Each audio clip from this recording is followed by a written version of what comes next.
sore, nasihat menjelang maghrib.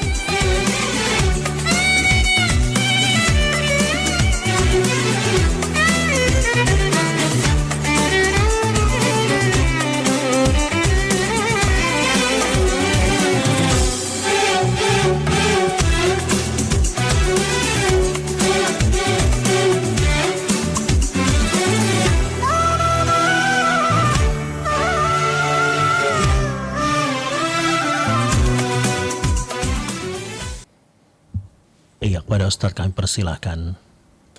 Baik, terima kasih atas waktunya. Assalamualaikum warahmatullahi wabarakatuh. Alhamdulillahirabbil alamin. Wassalatu wassalamu ala asyrafil anbiya'i wal mursalin wa ala alihi wa sahbihi ajma'in. Amma ba'. Puji dan syukur kepada Allah Subhanahu wa taala, salawat dan salam kepada Rasulullah Muhammad sallallahu alaihi wasallam. Pada kesempatan sore hari ini, insya-Allah kita akan membahas satu tema iaitu jangan terpedaya dengan ilusi dunia. Maksud jangan terpedaya dengan ilusi dunia adalah seringkali kita melihat dunia ini adalah kebalikan atau tidak seperti apa adanya. Seringkali kita tertipu. Sering kita melihat yang baik seolah-olah tidak baik. Dan yang tidak baik seolah-olah sudah menjadi baik. Kenapa? Karena manusia sudah hidup dalam keadaan tidak lagi pada tatanan yang seharusnya manusia berpedoman. Kita sudah sering tergelincir baik sengaja maupun tidak sengaja. Sehingga terkadang kita melihat sesuatu bukan pada kebenaran murni tetapi pada kepentingan. Kalau kepentingan kita sama dengan orang tersebut, maka kita menganggap orang tersebut baik. Kalau kepentingan kita berbeda, maka kita anggap tidak baik. Jadi ukurannya bukan lagi pada Allah Subhanahu wa taala. Ukurannya bukan pada kebenaran murni, tetapi pada kepentingan. Ini adalah bahagian daripada ilusi. Ini bahagian daripada kita sudah melihat bukan lagi dengan kenyataan. Nah, selalu kita dianjurkan untuk kembali kepada pedoman kita yang sebenarnya, iaitu kembali kepada Islam, iaitu kembali kepada Al-Quran, Sunnah, Ijma', Qiyas dan sebagainya, kembali kepada petunjuk Rasulullah sallallahu alaihi wasallam. Dalam sebuah hadis yang diriwayatkan oleh Muslim nomor 2392, ad-dunya sijnul mu'mini wa jannatul kafir. Ini adalah hadis sahih. Dunia adalah penjara bagi orang mukmin, penjara bagi orang mukmin dan surga bagi orang kafir. Hadis ini dari Abu Hurairah radhiyallahu an. Sijnon itu artinya penjara. Jannah adalah surga. Bagi kita orang Islam, surga itu adalah nanti. Wasari'u ila maghfiratin min rabbikum wa jannatin ardhas samawati wal ardu iddat lil muttaqin. Jadi kita dijanjikan surga itu bukan sekarang. Sekarang kita belum surga. Sekarang kita di dunia belum ke surga. Nah, artinya apa di sini? Artinya di sini bukanlah tempat bersenang-senang. Di sini bukanlah tempat kita untuk menikmati seluruhnya. Ini adalah tempat kita seolah-olah kita dalam penjara. Ini bahasa hadis bukan bahasa saya, bahasa hadis. Kita seolah-olah dalam penjara. Di mana dalam penjara itu tidaklah sebebasnya. Dalam penjara ada kebebasan. Bukan tidak ada. Tetapi kebebasannya terbatas. Tetapi kebebasannya diawasi. Kebebasannya dibatasi. Beginilah kurang lebih kondisi kita orang Islam. Kita boleh menikmati hidup tetapi tidak bebas. Kita boleh bekerja apapun tetapi tetap halal haram dipatuhi. Kita boleh berpergian ke mana saja selama tidak melanggar syariah. Itu pedomannya. Sehingga memang terbatas. Ada orang yang memang dia hobinya, kesukaannya itu minuman keras misalnya kan. Minuman keras itu. Nah, itu suka tidak suka kita tidak boleh minum. Suka tidak suka kita tidak boleh minum. Bukan karena kita ini sudah menganggap tidak mungkin saya tidak minum, lalu kita minum, itu tercatat sebagai sebuah dosa. Hal-hal inilah yang membuat kita beda dengan al-kafir, wa jannatul kafir. Kalau mereka ya tidak masalah. Kenapa? Karena mereka tidak mengharapkan surga nantinya. Jadi sedangkan janji Allah, surga nanti yang disediakan kepada kita orang Islam adalah tidak jauh sekali berbeda dengan kenikmatan, kemewahan yang kita dapatkan di dunia. Makanya kita jangan terpedaya, jangan tertipu untuk senang melihat ada orang yang kelihatan wah, sehingga kita cemburu, sehingga kita berlomba-lomba, sehingga kita melakukan apapun, sehingga kita menjadi seperti orang tersebut, baik dalam jumlah kekayaan, dalam hal jabatan, dalam hal kehormatan dunia, dalam hal pengakuan manusia. Hati-hati, tidak boleh terjebak.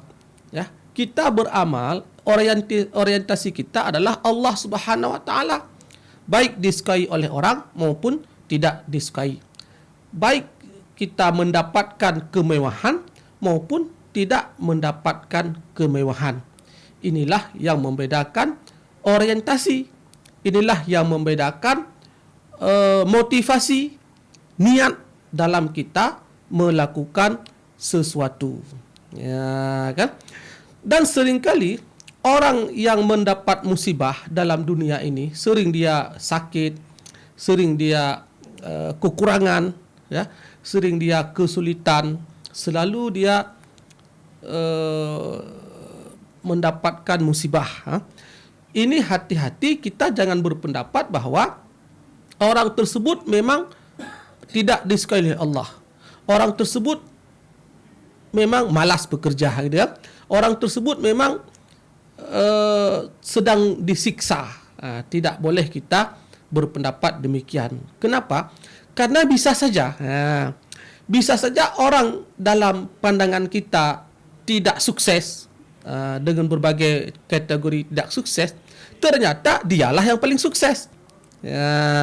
Dia adalah sukses akhirat. Dia adalah sukses akhirat. Di dunia belum kelihatan sukses. Kenapa? Allah siapkan bagi dia.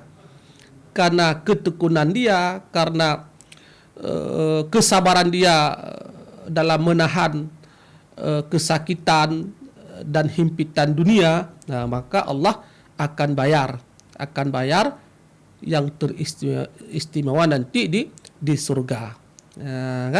Jadi ini juga sebagaimana hadis yang diriwayatkan oleh Tirmidzi, Ibnu Majah dan juga Ad-Darimi, bahkan Ahmad, sangat banyak yang meriwayatkan hadis ini, yaitu pernah ditanyakan kepada Rasulullah sallallahu alaihi wasallam tentang orang-orang yang paling berat ujiannya, orang yang paling berat ujian di dunia. Maka Rasulullah menjawab, mereka itu yang paling berat ujiannya adalah al-anbiya, tsummal amsal fal amsal, fayubtala ar-rajul ala hasabi dinih, fa in kana dinuhu sulban ishtadda bala'uhu, wa in kana fi dinihi riqqah ibtuliya ala hasabi dini. Kurang lebih bermakna adalah yang paling berat diuji oleh Allah Subhanahu wa taala dalam dunia ini adalah anbiya. Anbiya itu siapa? Nabiyun. Kalau nabiyun satu orang. Ya. Al-anbiya adalah plural. Plural artinya dia jamak, dia banyak. Ya, kan? Artinya para nabi. Para nabi adalah mereka yang paling besar diuji oleh Allah Subhanahu wa taala. Lanjutan daripada hadis ini adalah seseorang itu diuji berdasarkan baik dan tidak baik agamanya, berdasarkan kualitas daripada agamanya. Maka kalau agamanya kokoh, kuat, maka berat ujiannya. Ya. Kalau agamanya lemah, maka diuji sesuai dengan kualitas. Ya. Maka semakin baik seseorang, itu semakin berat cobaan. Semakin baik seseorang, itu semakin berat cobaan. Ya. Kalau kita merasa tidak pernah diuji, ini harus ada timbul rasa takut. Kita semua mulus, semua lancar. Ini hati-hati. Dan enggak pernah ada ujian, enggak pernah ada musibah. Semuanya lancar, mulus, sudah menipu orang, masih mulus juga. Sudah membuat janji palsu, mulus juga. Tidak ditegur oleh Allah Subhanahu wa taala. Ini hati-hati karena kita bisa saja sudah masuk kategori namanya istidraj. Istidraj itu adalah memang Allah sengaja, ya. Memang Allah tidak menyukai kita. Ya. Karena Allah tidak menyukai kita, jadi kita seolah-olah tidak ditegur. Ya. Seolah-olah kita tidak ada yang menegur. Kenapa? Karena Allah sudah tidak suka. Jadi dia biarkan kita. Dia biarkan kita lakukan apa sesukamu. Tetapi ingat, satu saat engkau pasti akan dibalas oleh Allah Subhanahu wa taala. Kan? Pada sebuah hadis yang diriwayatkan oleh Ahmad nomor 145, idza ra'aita Allah taala yu'til 'abda minad dunya ma yuhibbu wa huwa muqimu 'ala ma'asih fa inna ma dzalika minhu istidraj. Apabila kamu lihat Allah, kamu melihat Allah memberi pada hamba perkara dunia yang dia inginkan, padahal dia terus dalam kemaksiatan, maka ketahuilah bahawa itu adalah istidraj. Istidraj, jebakan berupa nikmat yang disegerakan.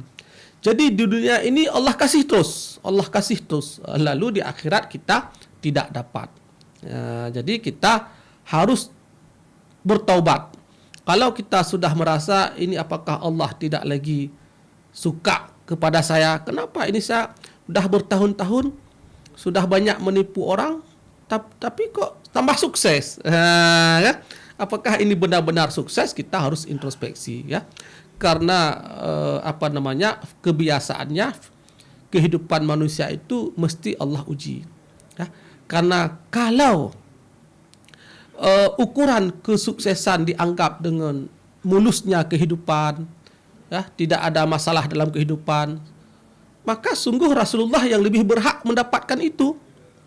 Maka sungguh Rasulullah yang tidak ada problem dalam hidupnya. Padahal Rasulullah kekasih Allah itu juga ada masalah dalam kehidupannya. Masalah dalam makna dalam makna ada ujian-ujian, ya. Ada ujian-ujian dari Allah, ya. Ujian dengan kaumnya, ya kan? Bahkan ujian dengan tuduhan, ya. Ada saja ujian dengan kekurangan, itu ada saja. Jadi kita tidak mungkinlah selevel kita tidak ada ujian. Ini kan tidak mungkin, ya. Selalu ada. Wa'lamu annama amwalukum wa auladukum fitnah wa andallaha indahu ajrun azim. Ya. Ketahuilah bahawa sesungguhnya harta, anak anak adalah fitnah. Dan sesungguhnya di sisi Allah lah pahala yang paling besar. Ya. Jadi apa yang telah kita peroleh berupa harta, anak dan sebagainya adalah ujian bagi kita. Ya. Bila kita mampu menggunakan sesuai dengan petunjuk Allah, itu menjadi rahmat, nikmat. Bila kita tidak mampu mengelola harta, mengelola anak, itu menjadi petaka. Ya, jadi tidak serta-merta yang kita peroleh itu menjadi nikmat. Tidak. Itu adalah fitnah. Bahasanya fitnah. Dengar bahasa saja seram, tidak menyenangkan. Ya, faktanya demikian. Ya, kita sering berdebat dengan anak kita. Ya, kita suruh A dibuat B. Nah, kan? Ini kan tidak mudah ini. Ini perlu metodologi. Allah suruh kita untuk berupaya bagaimana anak ini bisa benar. Itu adalah perlu kepada metode. Kalau tidak, kalau kita adalah ini masih kecil, waktu besar nggak bisa dirubah lagi. Nah, setelah besar dia akan jadi musuh kita. Anak-anak yang tidak mampu kita permak atau kita olah di masa kecil, waktu besar cenderung menjadi musuh kita. Kan? Jadi selama kita masih mampu mendidik dia, didiklah. Kesempatan tidak terulang. Karena waktu begitu cepat berlalu. Kan? Jadi hati-hatilah dengan harta kita, hati-hatilah dengan anak-anak kita, hati-hatilah dengan kekuasaan kita, hati-hatilah dengan apapun nikmat yang Allah berikan kepada kita.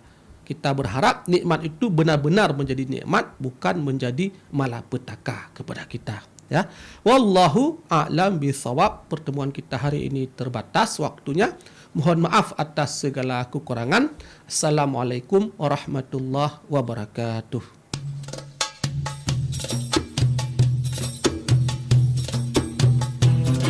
Telah Anda ikuti Tausiah Sore.